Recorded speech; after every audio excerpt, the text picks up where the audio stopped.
What's up, guys? Welcome to Kind of Funny Games Daily for Friday, December 14, 2018. Andrea, what are you laughing at? In my Twitter feed, a friend of mine retweeted a video, and it's what looks like a piece of maybe chocolate lava cake that someone's trying to rip open. And they're opening it, and you can see the chocolate inside. And I was like, ooh, that looks good. And then bam, the cat steps in it. Yeah. And I'm like, what? Cats. Why is there a cat on your table stepping in your chocolate bread? What? This is one of those things where this video is not that funny, but it's hitting her right where it hurts. Ladies and gentlemen, this is Kind of Funny Games Daily, each and every day right here on twitch.tv/kindoffunnygames. We get together and talk about all of the video game news that you need to know. I'm Tim Geddes. This is the busiest lady in the biz, Andrea Renee. What's good, Tim? Loving them kitty cats. Little housekeeping for you. We got a merch sale. We're going to share with you important and helpful news regarding merch sales for this weekend. The entire weekend, all items will be 25 to 85% off. Oh, snap. That's a lot of money. 85% off? All orders above $85 will have the shipping cost waived. I'm typing this up right now. U.S. orders only.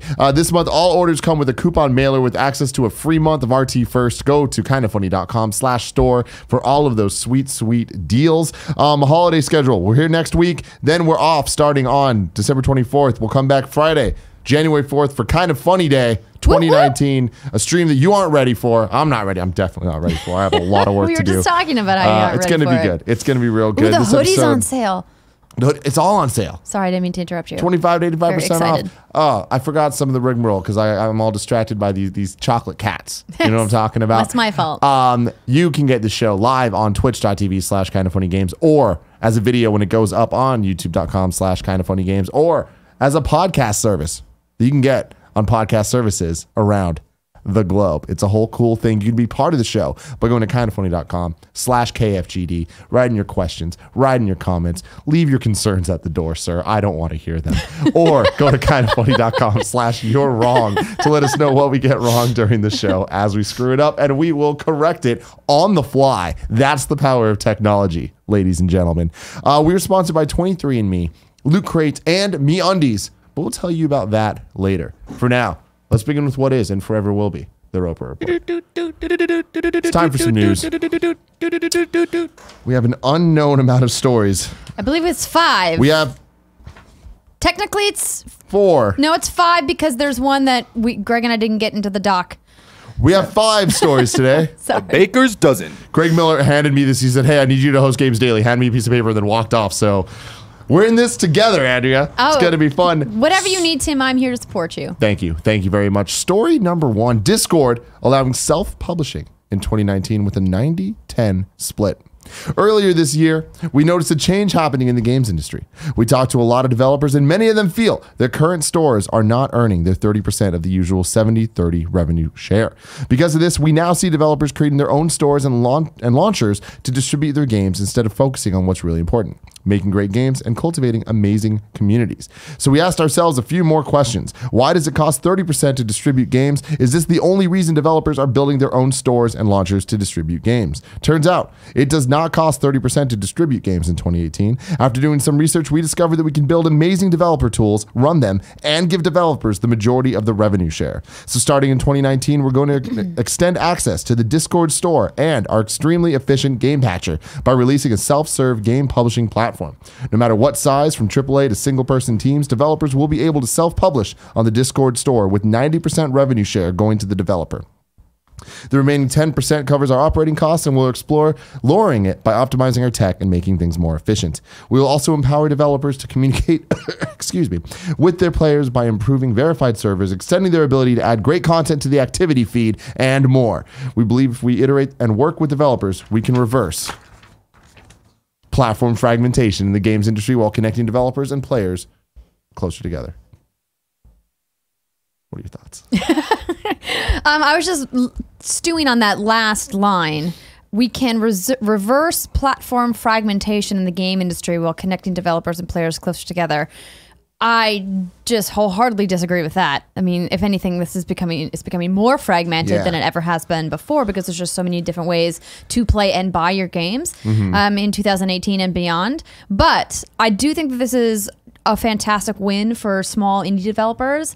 I don't know if some of the larger publishers are going to take advantage of a service like Discord self-publishing with the Epic Game Store newly launched and their fantastic split that they are offering over there. And then, of course, lots of the big publishers publish on their own already. They don't need somebody's help. So this is clearly designed for upstart game designers, people like you guys featured in the Kind of Funny Game Showcase, right? People that are one-person teams, three-people teams. Yeah, multiple games featured in the showcase were available first on Discord. Which is a fantastic resource to get creatives to be able to allow their work to get out there and then to keep more of the money from that, hard-earned piece of IP. So this is good. This is great news. I'm going to be, kind of interested to see where it's going to land in relationship to the other services that are out there, whether it be GOG or Steam or the Epic Game Store, as to how many exclusives they get, because I don't know anybody yet that's bought a game directly from Discord. Obviously, there are people who are out there doing it. Otherwise, Discord wouldn't be offering this service. It hasn't kind of made its way into my circle of people that I play with. And I think that's it. Discord to me is one of those if you know things where it's just like once you kind of like dive a little deeper into the world of Discord, it opens up everything where it's like there are so many thousands of people that is what they do. They're on Discord all day, whether that's buying games, playing games, talking about conference games, calls. It's like it's like crazy. a new version of Slack. Yeah, but like with a gamer focus, like it's interesting. We're at a place now, like looking forward to 2019, where there's just so many different services, whether it's different platforms to sell games, whether it's different ways to stream games, and with Game Pass and all that. Everything's changing. And it's like years ago, we saw the quote unquote fall of the brick and mortar stores and just kind of saw them not fall, but instead shift to this race of offering the Gamers Club Unlocked or the Prime 20% off deals that they had, and then having to see them over the years scale back on that and change that. And there's just there was that competition in the brick and mortar space that was then brought into the digital space, which is now being brought even more into the digital space on every level, from small developers all the way up to the big guys. And it's interesting where they're talking about this platform fragmentation, where it's like, okay, you're lessening the fragmentation of platforms, but now you're fragmenting the amount of places people need to deal with and understand buying games at. And like that, I don't know if people are ready to wrap their heads around that. And I don't think all of these things can succeed next to each other. Not well. No, I agree with you that it's going to be a test of time to see who's going to survive and who's not. I mean, that's what's interesting about having something like the Epic Game Store in the mix, because clearly Epic has sources of revenue from the games that they develop and publish, not to mention this giant thing called Unreal Engine, right? So they're not banking on Epic Game Store succeeding for their financial health. Whereas with Discord, for the longest time, my biggest question around Discord was, how are you guys making money again? Because there's like no ads on Discord. Yeah. There's not like a subscription fee. I mean, I know that they have like a premium that you can buy for like, custom, emojis and things like that. But I was just always confused about how long Discord was going to last with their VC funding, because like, where's their revenue driver? And clearly this is meant to be the revenue driver for them. So I really do hope it succeeds, because I think Discord is a fantastic service that I would really hate to see go away. Yeah. It's just crazy that we're dealing with all this. And I feel like in such short time, like just in the last month, these things are just popping up and like they're making headlines. And this is like industry changing when you look at it as a whole. And it's crazy to look to a couple years ago and it's like, it's Steam. Steam didn't have a competitor. And it's like, oh, okay, cool. GOG's a thing, I guess. But it's like, then there's like all the other guys. EA had theirs and Ubisoft has theirs. But it's like, oh, but those are more obvious for them and their games. But it's like the fact that Steam now has multiple competitors, and seeing the Game Awards and how many games were talked about being on the Epic Game Store, like we might be seeing a huge shift away from Steam for the first time ever. I have to imagine yes, because that split is just so much more favorable. I mean, an extra 10%. It's an extra. It went from 30% to 18 or to 12%. I'm having trouble doing math. Brandon Sinclair from gamesindustry.biz writes in, well, wrote his own thing and said, it's been a busy news month for digital storefronts. Valve kicked things off 2 weeks ago by announcing that it was introducing revenue tiers to Steam. Once a game had generated 10 million in revenue, Valve would drop its 30% to 25%. If a game reached 50 million in revenue, Valve would lower its cut of revenue beyond that point to 20%. Days later, Epic announced the Epic Games Store, which promised to give developers 88% of the revenue they brought in and to waive royalty fees for any Unreal Engine games published through the store. Okay, so this is clear. So the lowest amount Valve is going to take is 20%, whereas Epic is 12%. Or if you're using Unreal Engine, they're waiving royalty fees. Yeah, I mean, that's a win. Like, why would you even consider Steam? The audience, right? Like the footprint. It's the footprint. It's where people are familiar. Like, people have been buying games on Steam for over a decade. You know, it's like that's power, but so is Epic, so is Fortnite right now. It's like there's this moment where you said it yourself earlier. It's like they have Unreal, they have games, they have so many different hands and different cookie jars that like they're kind of killing it. Like they're really good cookies that they're grabbing. You know what I mean? They're not getting the little crummy ones at the bottom. They're getting them really solid chocolate chip. They're just skipping past that oatmeal bullshit. You know what I mean? I think I would love to hear from one of the best friends who's like super deep into the PC community about if you've been using the Epic Game Store. Do you like it? Is it enough for you to leave Steam and your friends and your ecosystem in Steam? Or is the draw to go buy stuff for Epic Game Store just not there for you at all? Please write in. I'm going to be back on the show on Tuesday, kindoffunny.com/KFGD. And a follow-up to that, I'm interested in, is it enough to switch you over? Or are you interested in purchasing from multiple storefronts? Like, because don't you have to already on PC? You have to buy things from different launchers? Certain things in certain places, but most of the time it's on Steam. You know, it's like whenever we do the Out Today thing, it's like if we're talking about a PC game, it's like Steam. You know, ecosystems are things people like. It's like people want to invest in one thing as much as possible. And it's like the more shit you have to deal with and the more things you need, like user interfaces you have to understand, I think that really turns people off. So as a consumer, a lot of this stuff doesn't mean shit, right? It's like if you're a mega fan, yes, you care about how much money the company's making. But if you're just buying games, the normal person doesn't care if the developer's getting 25 or 30%. You know what I mean? So it's like, what would get them to leave Steam to go to Epic? We'll have to see. That 88-12 split. And now 90-10 on Discord. Number 2, Blizzard. Cut cost and ship games. Jason, I don't think Greg finished this because there's a lot of missing information.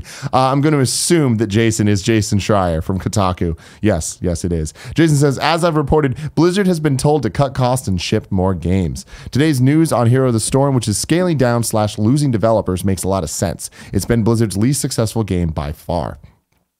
Over the past several years, this comes from now Blizzard.com. Over the past several years, the work of evaluating our development process and making hard decisions has led to new games and other products that we're proud of. We now have more live games and unannounced projects than at any point in the company's history. We're also at a point where we need to take some of our talented developers and bring their skills to other projects. As a result, we've made the difficult decision to shift some developers from Heroes of the Storm to other teams, and we're excited to see the passion, knowledge, and experience that they'll bring to those projects. This isn't the first time we've had to make tough choices like this. Games like Diablo 2, World of Warcraft, StarCraft 2, Overwatch, and more would not exist had we not made similar decisions in the past. Very well worded there. Hey, all your favorites, then this is a good thing. Despite the change, Here's the Storm remains our love letter to Blizzard's worlds and characters. We'll continue actively supporting the game with new heroes, themed events, and other content that our community loves, though the cadence will change. Ultimately, we're setting up the game for long-term sustainability. We're so grateful for the support of the company, community has shown from the beginning, and the development team will continue to support Heroes with the same passion, dedication, and creativity that has made the game such a unique experience. We've also evaluated our plans around Heroes esports after looking at all of our priorities and options in light of the change with the game. The Heroes Global Championship and Heroes of the Dorm will not return in 2019. This was another very difficult decision for us to make. The love that the community has for these programs is deeply felt by everyone who works on them, but we ultimately feel this is the right decision versus moving forward in a way that would not meet the standards that players and fans have come to expect.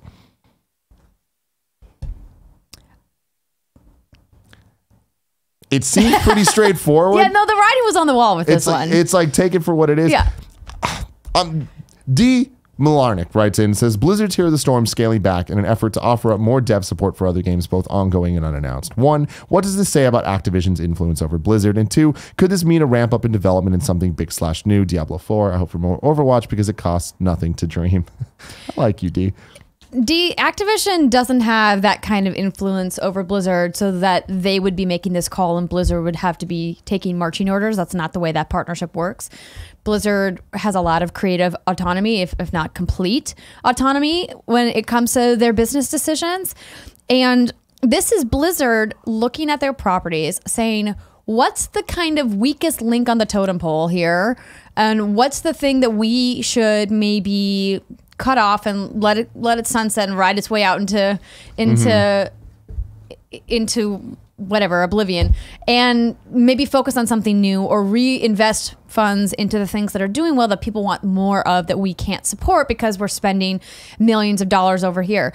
Esports support is not cheap. It's incredibly expensive.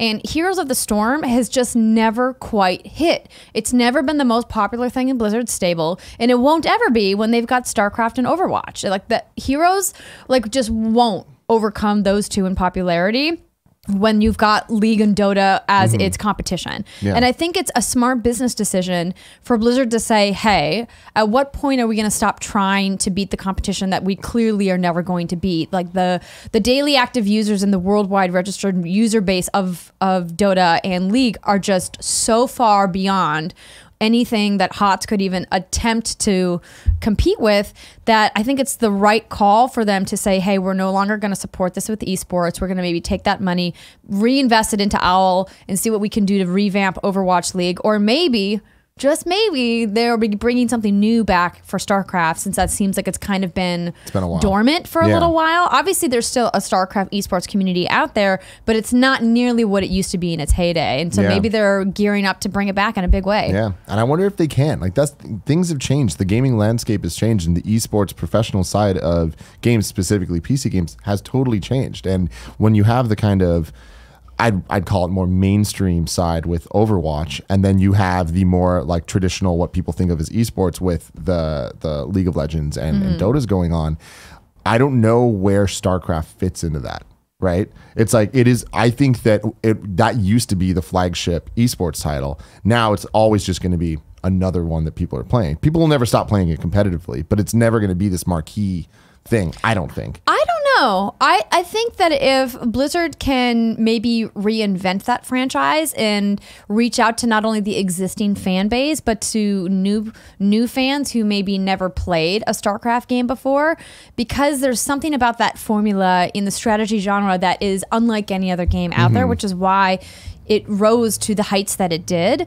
And I think the important thing to note while we're having this discussion is Blizzard is not saying they're canceling Heroes of the Storm. They're just saying in order for them to support long-term sustainability with that series, they have to scale back in esports.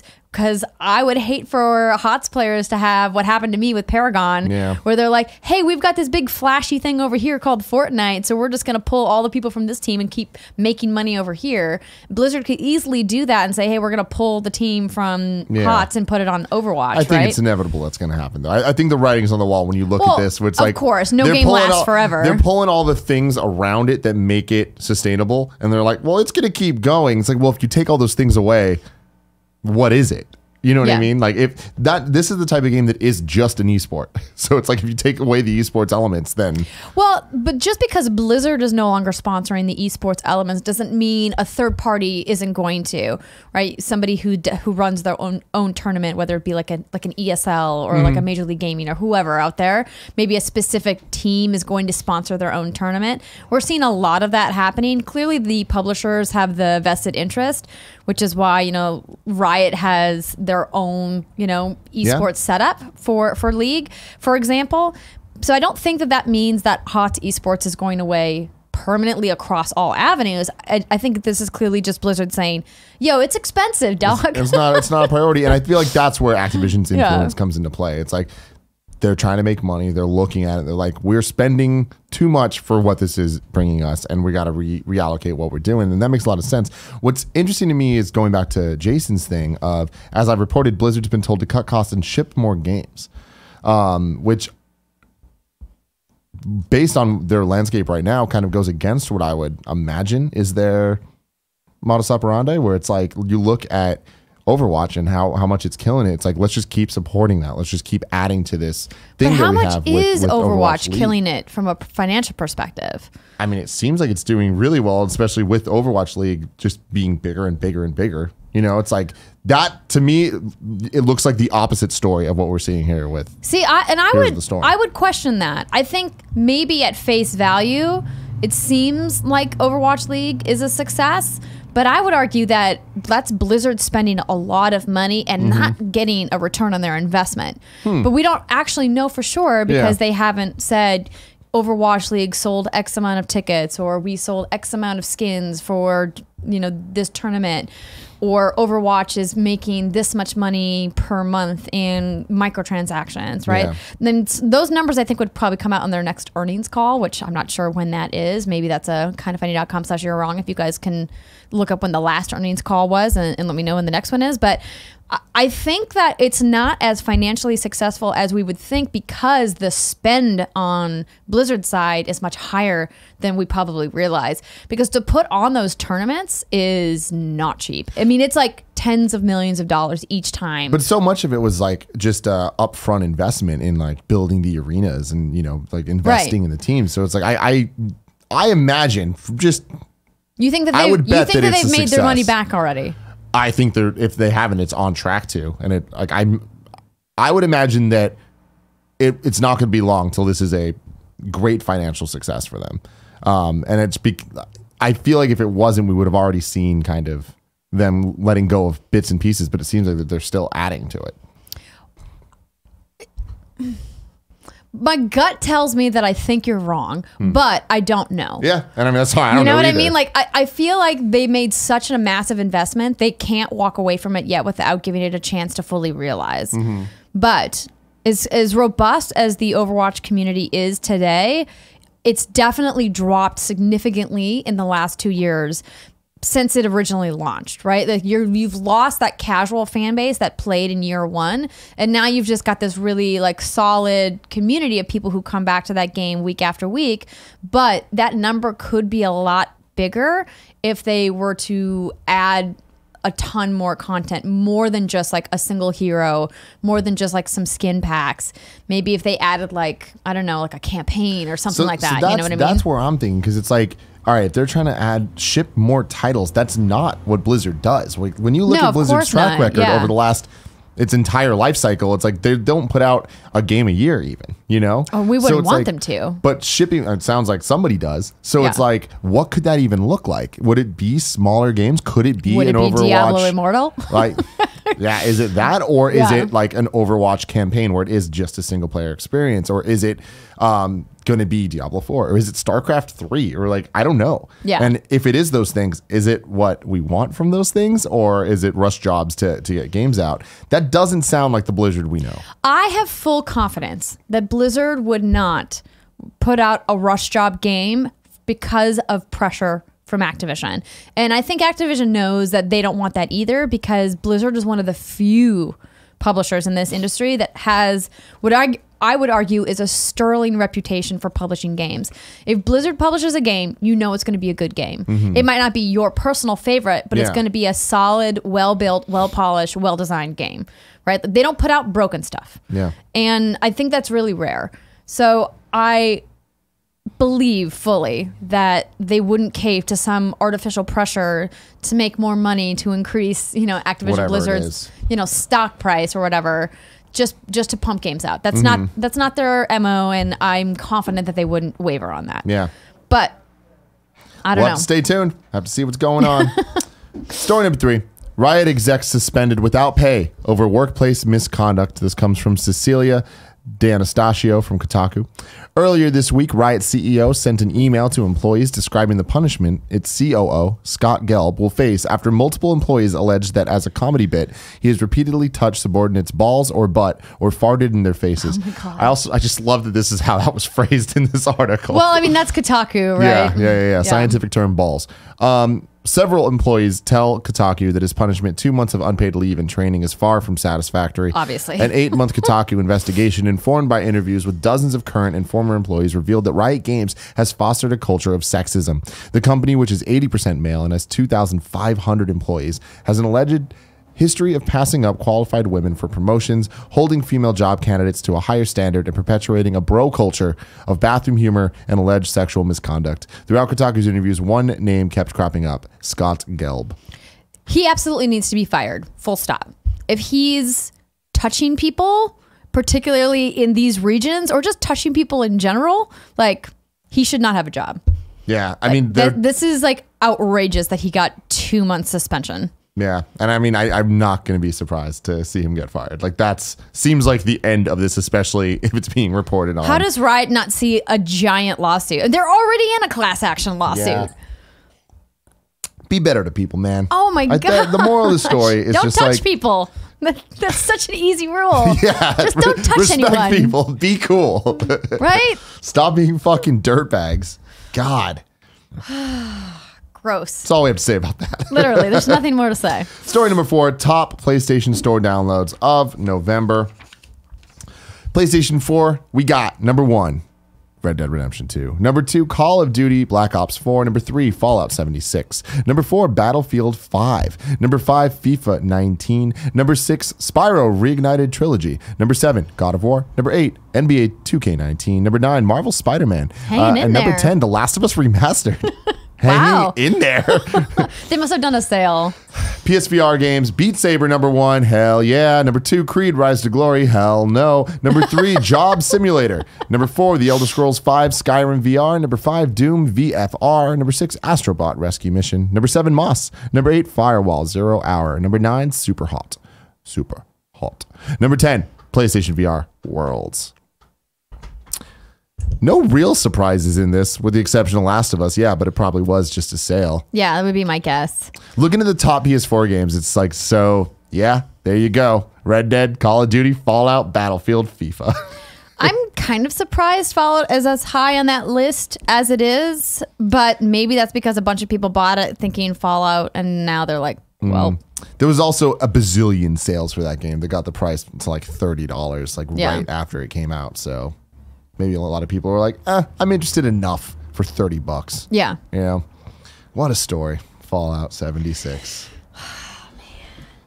We were talking about this on Gamescast a couple weeks ago, but you weren't on that. Andrea, do you think that Bethesda will have an E3 2019 press conference?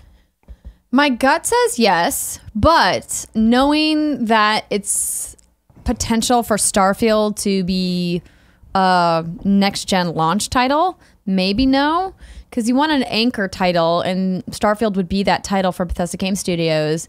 And unless they're planning to come out with like a really big expansion for Fallout 76 and be like, yo guys, we understand that that launch was bad. We want to make it up to you. Look at this, all this game content we're doing. Maybe that's something. They also usually have 1 or 2 other titles up their sleeves. What those are, I don't know, right? Because... I'm not sure what's next for them. If we're going to get something from Arcane, probably not. Are we going to get something from Machine Games? Probably not. Yeah. You know, are we going to get something from their studio in Texas? I don't know. I feel like it was a huge surprise to the industry when they announced they were doing a press conference for the first time a couple of years ago, but it made sense because we had Fallout 4 and we knew they were going to blow that out and release it later that year, and then they did. Right. And then the next year, everyone's like, oh, they're not going to do it again. And then they did it again, and it was awesome. Right. And there was more games there too. And it was just like, oh, they're going to do this. But I feel like every year there's always that they're not going to do it again. They're not going to do it again. And they just keep doing it again. And it keeps having more than enough content to show off. Yeah, absolutely. This is, once again, I'm in this position. I'm like, I don't think they're going to do it again. And it's they've got Doom Eternal, right? I've been wrong. What else? But that's the thing is like, we saw that last year. And it's like, and not much of it, but it's just like a weird place right now where they're in a bad place PR-wise with Fallout. The Prey DLC run's already over, or like is going to be over by the time this all happens. We have Prey 2, or not Prey 2, Rage 2 coming out. That's April. And it's like, that's before. And then it's like, we know there's Elder Scrolls 6. We know there's Starfield, but it's like, Elder Scrolls is not something we're talking about for like 3 or 4 years. But with the way they teased them last year, it's like, okay, we're not talking about it this year. Right. So it's like, what? We'll see. I've been wrong every year, so maybe I'll continue to be. But this is the one that I'm really like, I don't know if they're going to do it. We'll see. Let us know if you think they will in the comments below. And then one more story to round out the Roper Report. Just I found this over on Eurogamer and I thought it was interesting. This write-up comes from Tom Phillips. It says, UK union wants to tackle video game industry crunch. So, of course, video game unions being something that's been tossed around quite a bit this year. Excessive and unpaid overtime, 0-hour contracts, and a pervasive culture of homophobia and sexism. These are the 3 top issues to be tackled by a new video games industry branch of the Independent Workers Union of Great Britain. The new union branch, Games Workers Unite, will be the first of its kind in the UK, despite the fact the video games industry is one of the country's fastest growing sectors, with approximately 47,000 people now involved. Now is a great time for this in particular after the spotlight was recently shown on the working practices at Red Dead Redemption 2 developer Rockstar Games, which employs hundreds of people in the UK. As part of Eurogamer's investigation into Rockstar's crunch culture, I spoke with numerous people at Rockstar Lincoln, a studio with more than 200 people focused entirely on quality assurance and who seem to be some of the worst off. Indeed, the IWGB statement says it will look to tackle the use of excessive, often unpaid overtime, commonly referred to as crunch, where some workers have been reported to work as much as 100 hours a week, and the use of 0-hour contracts, especially among QA testers. It sounds directly targeted at Rockstar's 100-hour work week controversy. The IWGB also wants to tackle the industry's lack of diversity and inclusion, as well as its failure to tackle the pervasive culture of homophobia and sexism. Game Workers Unite will meet for the first time this Sunday, the 16th of December, in preparations for hundreds of expected signups over the next few months. Good. More good causes doing good things, working towards the better future. But that future's so far away. Isn't it, though? If I want to know what games are coming to Mom and Grop shops today, where would I look? Why, Tim, you would go to the official list of upcoming software across each and every platform, as listed by the Kinda Funny Games Daily Show host each and every weekday. Oh, that is the saddest jingle ever. Out today, Switchblade Christmas. Update on PlayStation 4 and PC via Steam. Railway Empire Great Britain and Ireland DLC is out now. Atari Flashback Classics on PS4 and Xbox One. Below is finally out on Xbox One and PC. Very excited for that one. BB and Tina, the movie game on PS4. What the fuck is that? I'm gonna look it up. Borderlands 2 VR on PSVR. Escape game Aloha on PS4. Idle Champions of the Forgotten Realms on Xbox One. Kingmaker Rise to the Throne on PS4 and Xbox One. Knights of Pen and Paper 2 Deluxeist Edition on Xbox One. Lazy Galaxy Rebel Story on Xbox One and Switch.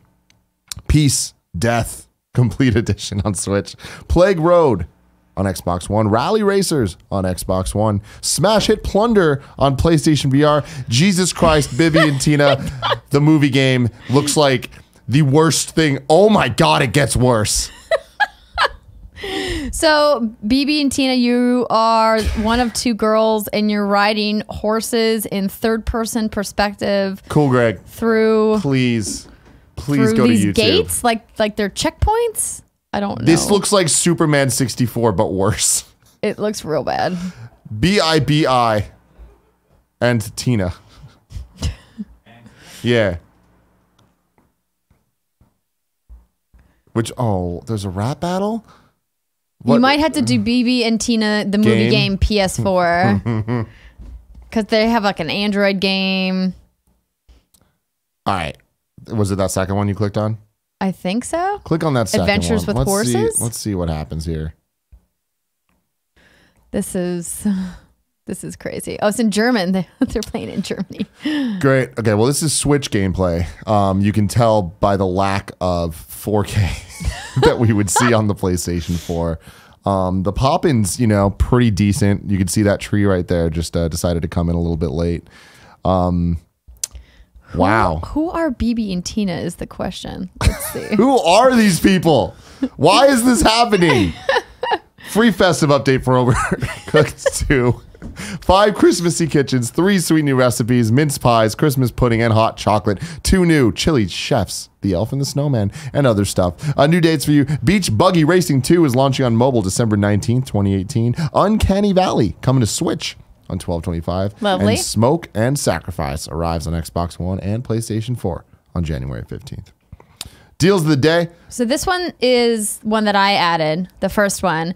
I have to give congratulations and a shout out to everybody over at New Blood Interactive for launching Dusk this week. So congratulations. It is 17% off on Steam if you want to try it. They have over 97% positive reviews, over 1,700 reviews now on Steam. So if you don't know anything about Dusk game, if you like Doom, Quake, Blood, and pretty much any or all of 90s shooters, you'll love Dusk. You can check it out at dusk.gg or at notfortnite.com. Yes, that is a real website. Notfortnite.com. Hell yeah, good on you. But yeah, it's pretty much like an homage to the 90s shooters. Cool. And I heard nothing but wonderful things. So Great, check it out. So congrats to that team on launching that game. And via @Churros on Twitter, Kingdom Hearts 3 PS4 Pro Limited Edition bundle has finally been announced for North America and Europe. Pre-orders start today at $399, and it's sold exclusively at GameStop. It looks beautiful. It's going to release on January 29th, 2019. #KH3. #KH3. Share the magic. Oh, we're so close. It's time for reader mail, but before we do that, I want to let you know that this show is brought to you by 23andMe. Now through December 25th, the 23andMe DNA kits are on sale. It's a great present to give for the holidays. A couple years ago, Gia got it for her parents. They were super stoked about it. They learned a whole bunch about their health and about their ancestry. It's really cool. 23andMe helps you understand what your DNA can tell you about you and your family story. It's named for the 23 pairs of chromosomes that make up our DNA. 23andMe Health Plus Ancestry Service includes 90 plus personalized genetic reports that offer DNA insights on what makes you unique. It's a whole bunch of cool stuff. It's really easy to do. They just send you this little thing, you spit in the thing, you send the thing, next thing you know, you get a whole bunch of stats about yourself. Like really, really weird stats, like, oh, do you snore? Or oh, do you like grind your teeth at night? It's just like, it'll let you know. Interesting. And I'm like, you're right. How did you know? Creepy. Oh, you used my DNA. It's really cool. I got to learn about my ancestry. It wasn't too surprising, but you know, it was still cool to know exactly where it all breaks down. And all the random things, like, you know, your ability to match musical pitch.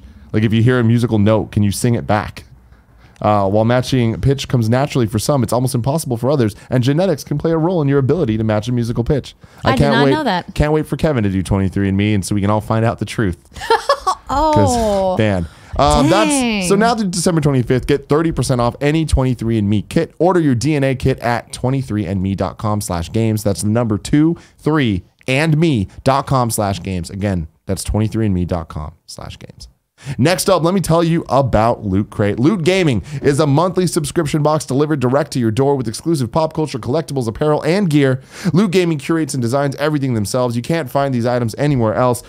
We love the Metal Gear Solid pint glass that we have. I don't know where it is right now, but we always fight in the office over who gets to do it. Cool Greg, every month. How excited are you to open that box and see what's in it? I love pins. He loves them pins. He loves them t-shirts, and you are guaranteed to get a t-shirt in every single crate. This month's theme, Earth is secure. It's time to take the fight off-world. Take on alien invaders with gear from Halo, Gears of War, Mass Effect, and Galaga. You're guaranteed a t-shirt in every crate. $60 of value in each crate for less than $29 a month. This crate will sell out, and you must order by this week to guarantee yours, as it will sell out. Get the best surprises each month from the largest geek and gaming subscription company. Geek out in style with Loot Crate. Subscribe now by going to lootcrate.com/games and enter my code GAMES to save an exclusive 30% off your subscription. Subscribe now by going to lootcrate.com/games and enter code GAMES to save an exclusive 30% off your subscription. And finally, shout out to MeUndies. I love these MeUndies so much, and it's not just undies. I'm wearing the t-shirt right now. I'm wearing the undies right now. Andrea, am I wearing the socks right now? You're definitely wearing the socks right now. The MeUndies socks right now. I would wear MeUndies everything if that was an option. We had a great talk about MeUndies right before the show. Yeah, because it's such an awesome idea for gift giving. And you can still place your orders and get your shipping in time for your holiday gifts. You only have a couple more days, though. That is true. You got to order by December 16th for free shipping in time for Christmas. And if you're crunched for time, you can't go wrong. Just get a MeUndies gift card. This is a no-brainer. Get 15% off a pair of the most comfortable undies you will ever put on. To get your 15% off your first pair, free shipping, and 100% satisfaction guarantee, go to MeUndies.com/games daily. That's MeUndies.com/ Games Daily. I could not recommend them more. They're a great present for your loved ones, for your mom, for your dad. But you know what? Even more so, they're a great present for you. You deserve something nice. Do it for you. MeUndies. Better way to undie. Reader mail number 1 comes from Mojowut. Good morning, KFGD crew. Yesterday's discussion about Insomniac and the displeasure of their Sam Raimi loving fans got me thinking. I understand that as a consumer, we have a personal investment in games, but for developers, where is the balance of creating content they are passionate about when it might not be directly what a consumer wants?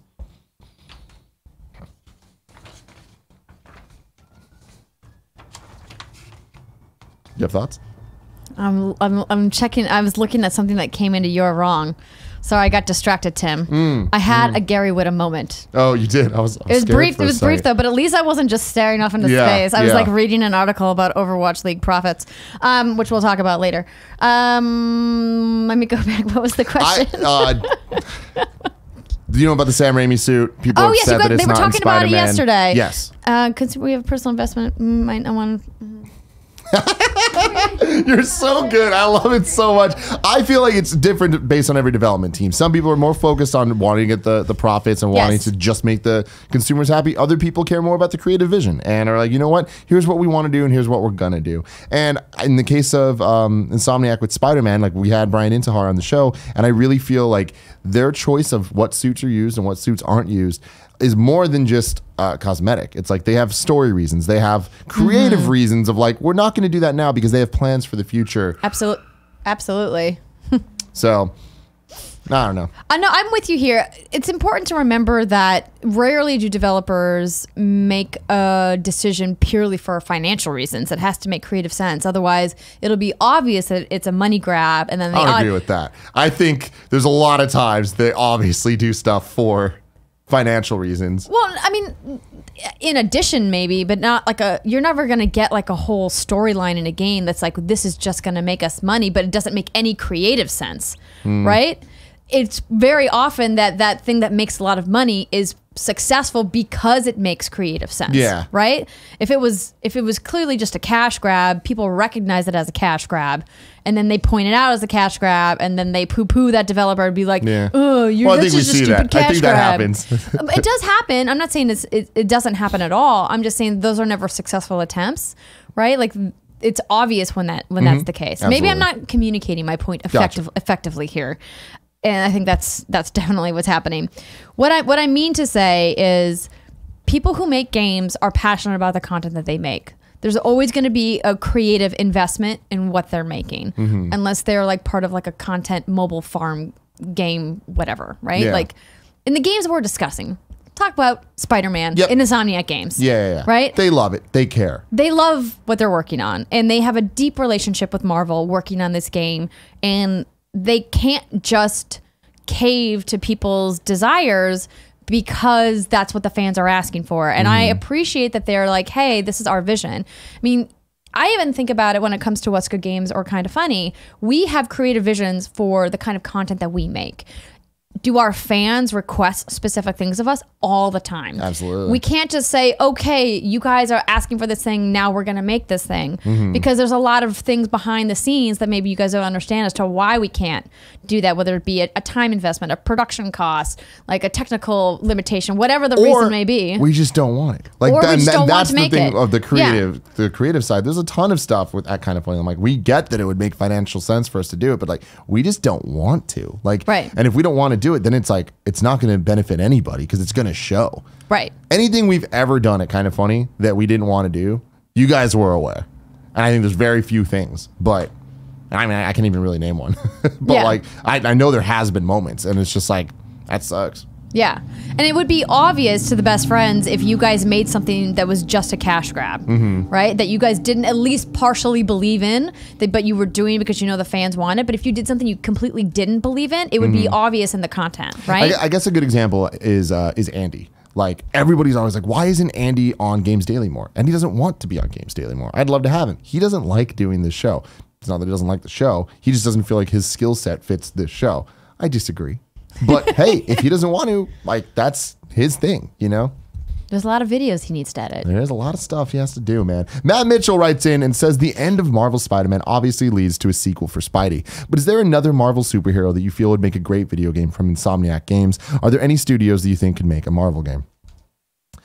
I feel like Iron Man deserves a game. He's proven himself in the movies, and just the idea of the gameplay, his weapon array, his movement ability, everything about that seems like it could be fun, and we've never experienced that in a video game. Anthem is coming, Tim. And that's the thing. In God of War, throwing the axe, they nailed it. It's Thor. It's definitely they Thor. made you feel like Thor in the way that playing Insomniac Spider-Man makes you feel like Spider-Man. Anthem, Andy said, it makes you feel like Iron Man, and it looks like it does too. So that's super exciting. I would still want to see a game that's a bit more action focused than Anthem seems to be, like a little less of the RPG side of it and more of like action adventure. And I think that could be really, really, really cool. We'll see with the Avengers game, whatever the hell it ends up being. What studios do we think could make a Marvel game? I think a lot of people could. I feel like Marvel just has an amazing cast of characters that can kind of fit into any gameplay style necessary, whether it's a puzzle game or an action game or an RPG or whatever it is, like story-based Telltale thing. Like Marvel just works. Their characters work for a reason, and they work in various mediums for a reason. So I'm very excited to see what we get from Marvel games in the coming years. Absolutely. I'm with you. I'm just anxiously awaiting the reveal from Crystal Dynamics about this Avengers game. What is this game? When's it gonna be? Yeah. Is it gonna be? We'll see. It's definitely going to be. They've been working on it for quite some time. But I think the reason they've been quiet, and I think it's a good sign for fans, is that they want to get it right. Yeah. There's so much pressure around the Avengers franchise to not screw it up, right? Like they don't want to have a debut moment like Ultimate Alliance 3 did at the Game Awards where people are like, wah, wah. Obviously that game has its own fans. But I don't think that was the reaction to that. That trailer didn't set the world on fire. I think it did. To the people that were there at the Game Awards, everyone seems like they fucking hated it. Us watching is like, oh, this doesn't look great, but people are stoked about Ultimate Alliance. I guess 3. I don't know these people, Tim. Yeah, they're on the internet, man. There's Where a lot, are you? There's a lot Where of are you them. people? They're in the You're Wrong section. Everyone I've talked to is just like, well, that's a game. Yeah. I mean, Ultimate Alliance was like a huge... Oh, no, I know. This is gonna obviously, I know that game's legacy, but... Yeah. I'm with you that it did not look the thing that I saw great. was that people were very upset that, first off, it's a Switch exclusive, and that it didn't look like it was going to be as robust as people would have wanted it to be. Yeah. So I think the bar is set incredibly high for the Avengers game, and I hope that people will keep their expectations realistic, but I also hope that Square Enix is going to invest what they need to, both time and financially, in making that game the right game. The expectations for Spider-Man were impossible to hit, and they did. Yeah. So it's like there's even more pressure now, I think, on Avengers to like nail it. Like they can't fuck it up, and I'm worried overall. Like, it's too ambitious. It's too big, and like we'll see. Let's see. This is a good one to close out on. James writes in and says, the 2018 Game of the Year talks are slowly coming to a close. From the current 2019 announced list of games, which do you predict will be Game of the Year contenders? That's hard. It's hard because there's so many games that we don't know are coming in holiday of next year. I mean, we don't know anything from Nintendo next year. No. Well, I mean, you hope Bayonetta 3. Yeah. But we don't know. You got a release date for New Super Mario Bros. U. We know Yoshi's coming. We know Fire Emblem Three Houses is coming. I don't think any of those are Game of the Year contenders, Yeah, though. definitely not. And it's like Animal Crossing is not going to be a Game of the Year contender. Yeah. So it's like, from anything we know in Nintendo, there's nothing. Don't know much from Xbox either. Crackdown 3 ain't it. Crackdown 3 is not going to be a Game of the Year contender. Yeah, I think Anthem has the potential to be Game of the Year contender. I think Days Gone has potential. The Division 2 potential. Metro Exodus, Sekiro, Shadows Die Twice, Devil May Cry 5. They all have potential. I don't think so. To be in there. You don't think any of those games have potential? Days Gone, I think it's going to be a good game. I think that people are like way too down on it right now. I think it's going to net out around a Detroit level conversation. So yeah, some people will say it's their Game of the Year, but it's not going to really be in the conversation. Yeah. What about like a game like Doom Eternal? Doom was in the Game of the Year conversations the year it came out. Yeah, but that's because it was like new and different. Right. It was reboot. The sequel of this, I don't know. I think it's going to be a game that people enjoy a lot. I don't think so either. Yeah, we'll see. Xbox confirmed it's coming next year. Yeah. So they just didn't say when. I think Gears 5, if they can do it right. I don't think they will. I think they have a lot to prove. Do you think Gears 5 will be better than Gears 4? It has to be. I think because Gears 4 was a perfectly okay game. Yeah. It was fun to play, but it did not blow my skirt up. But you can't be perfectly okay when you're Gears of War. But that's what I'm saying, is that I think the pressure is there. I think Rod Ferguson and the entire team knows that. That they came out of Judgment and went into Gears 4, and it was kind of like a, okay, this is not exactly what we were hoping for. And I think that they have that much more at stake to make it better. I think that has the opportunity. And you also have a game like Resident Evil 2, which was Game of Show at E3 this year, that is kind of quietly coming out in January that people tend to forget about because it's coming out so early in the year, which could potentially be detrimental to his Game of the Year consideration. Same thing with Monster Hunter World, though, right? Like, right. It got in there. It did. And it was a January release. But so I think that has the potential. And then you got something smaller like Ori and the Will of the Wisps, which could be a dark horse contender for Game of the Year for next year. My thing is, there's a lot happening next year. If we were to do that, there's a lot happening, but I don't think there's anything that's like that's going to be in the conversation. And to be fair, if we were to do this exercise last year, the only thing I would have predicted is Red Dead Redemption 2. I would have never put God of War in there. What? I didn't even Seriously? know about going into God of. There's going to be some revisionist history going on here. Okay. Going into God of War, everyone thought that game was going to be I mean, I guess a I just reboot of God of War. I guess I just went to the preview events and it blew me away. I'm talking about like the preview events in 2018. Sorry, 2017. We didn't get to play that game until the year it came out, right? Let me see when the first preview when they debuted it at E3, it was like, this looks cool, but like, there's no way. No one would have predicted it was going to be a 10 out of 10. I agree with you there. No one would have thought it would be in the Game of the Year conversation. Right. No, I agree. And then Celeste, no one knew about. Yeah, that was off the radar. Assassin's Creed Odyssey was also kind of like an unknown. And I wouldn't have predicted that an Assassin's Creed game would finally get some recognition in that category. Yeah. Yeah, I mean, like I think we anticipated Spider-Man being in the Game of the Year consideration for sure. I mean, I know I did. Yeah. It was one of my most anticipated games of 2018.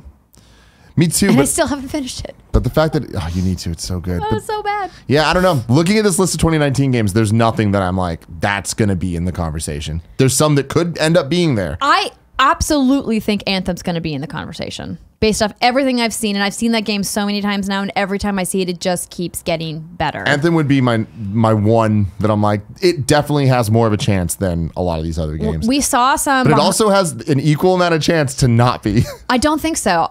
We saw some behind closed door stuff at a briefing ahead of the Game Awards story trailer reveal. And it looks so good. They took all of the criticisms that they heard from Mass Effect Andromeda and are addressing them, from facial animations to narrative balance to the way that some of the combat works. Like I think it's going to be really good. My hopes are up after everything I've seen. I'm excited for it. I hope it does well. It's time to squad up though. Let's do it. Thomas Winski writes in and says, "Hey, I just bought my ticket for the Mortal Kombat 11 reveal event in London on January 17th. My first time going to something like this. It should be fun. I'm getting the train down earlier in the day and will be there for the evening. If any KFBFs are planning to go, then please just DM at Thomas Winski on Twitter. That's ThomasWinski on Twitter. Can get some food before the event, a couple pints maybe. So go hit up my boy Thomas. And now it is time, Andrea, for your wrong. What did we get wrong today? So today, Tim, Squires mentioned, I'm not sure if this was clarified, but the advantage of the Discord store / launcher is that you can launch any game from it, including Steam games and not just games you buy from the Discord store. Cool. That is a very important feature that we mentioned when we originally announced this, but did not bring up again today. So thank you for reminding us. And so then the next two are the Activision Blizzard investment stuff that I asked for. And Squires also wrote in about this, and Air Gamer wrote in and said, gave me the third quarter financials. The problem is it's a lot for me to try to dig into really quickly here. But there was a story from from earlier in the year talking about the franchise fees that Blizzard is making from Overwatch League, because in order to become part of Overwatch League, you have to buy a team. Yeah. And so now they've raised the price of the teams to $20 million a team. Jesus. So Activision, Blizzard is certainly making their money from selling these teams. And I think it's the teams that are going to kind of get the short end of the stick in the long term. Because call me a pessimist about this, but there's just something about this that seems off. It doesn't feel like this is like going to have a lot of legs long term. But maybe all these people see something that I'm just blind to. My only thoughts on that is like, I don't fucking know. Like, I am on the same side as you, where I'm just like, this is not my world. But from the outside, it seems like Overwatch League is making all the right moves to be mainstream and to get a mainstream support that is necessary for these type of dollars. So I think it has the chance to work long term. Okay. Time will tell. Caesar Palafox says, Andrew said Activision doesn't have that kind of power over Blizzard, yet Jason reported some weeks ago, I assume you mean Jason Schreier over at Kotaku, that the relationship might be changing and that a lot of employees feel like with the recent CEO change, the new one isn't pushing back on Activision as hard as they should, and this is bringing that mentality of having a yearly hit that brings in more revenue. All right. Cool. I still disagree, but I want to read one. We'll see. This comes from Arvel from Germany. Bibi and Tina are both characters of a very famous German radio drama series. Bibi is actually Bibi Blocksberg, who is a 13-year-old female witch and has lots and lots of adventures. The more you know. Here are Kind of Funny Games Daily. Dane wrote in about the Riot article that we talked about. I don't know. That's not a you're wrong. Let's see here. More of the OWL info that I talked about. And then Josh mentioning again the Jason Schreier article. It will be something to watch, because leadership does make a difference in how they run their core business. And clearly with Mike Morhaime out of the picture now, that could fundamentally change the philosophy of how that company is run. I really hope that it doesn't for the worse, because that would be really sad to see Mike leave such an amazing legacy and then have new leadership come in and be like, we just want all the dollars and we don't really care about this creative legacy that we have. That would be pretty devastating. Yeah. I hope that doesn't happen. I hope that I'm not wrong about that. You can say that I'm wrong here in the you're wrong responses, but let's all hope for Blizzard's sake that I'm not wrong. Okay, let's see here. This is just more Overwatch stuff. Madognik96 also reminded us that Bethesda has Wolfenstein Youngblood to show. This, of course, isn't a full installment, but more of a big expansion, a standalone, much like the Dishonored 2 one was. I can't remember the name of that. There was a Dishonored 2 standalone expansion. Google it for me, Tim. Yeah. Fuck. More Blizzard stuff. Oh, Albino Yeti says the Red Dead Online store launched today and includes the ability to buy gold bars with real money. Oh, how much are those? I'm gonna have to look that up. Death of the Outsider? Death of the Outsider. Thank you. That's what it was. There's so much BB and Tina stuff in here. Oh, man. Hold on, I gotta wrap this. It's impossible to see. Tim said, Albino Yeti again, Tim said we've never gotten an Iron Man game. However, there was a movie tie-in game for the first Iron Man movie that came out on consoles and PC. To be fair, though, it was not that good. That's true. That was made by Sega. It was not that good. I didn't say we never got an Iron Man game. We never got a game that makes you feel like Iron Man. That's what I said. I stand by that shit. I think we're good. Oh, but this one, Anders, Steam GOG user here. No interest as of now to use Epic or Discord stores. Almost all of those games will make their way to Steam. Perfectly willing to wait if that means having those games on my preferred client store with superior features. Indie devs should not underestimate the massive foothold that Steam has. Like Tim said, what good is a better percentage cut if the number of potential buyers is much lower? That's really sad to hear.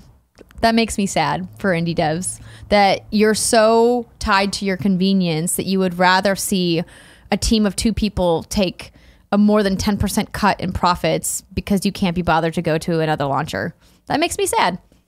Yeah. I know that not all PC users are like that, obviously. And I understand the power of convenience that, listen, there's a reason why DoorDash can charge these crazy fees because I'm too lazy to go out and get my food. They have to bring it to me.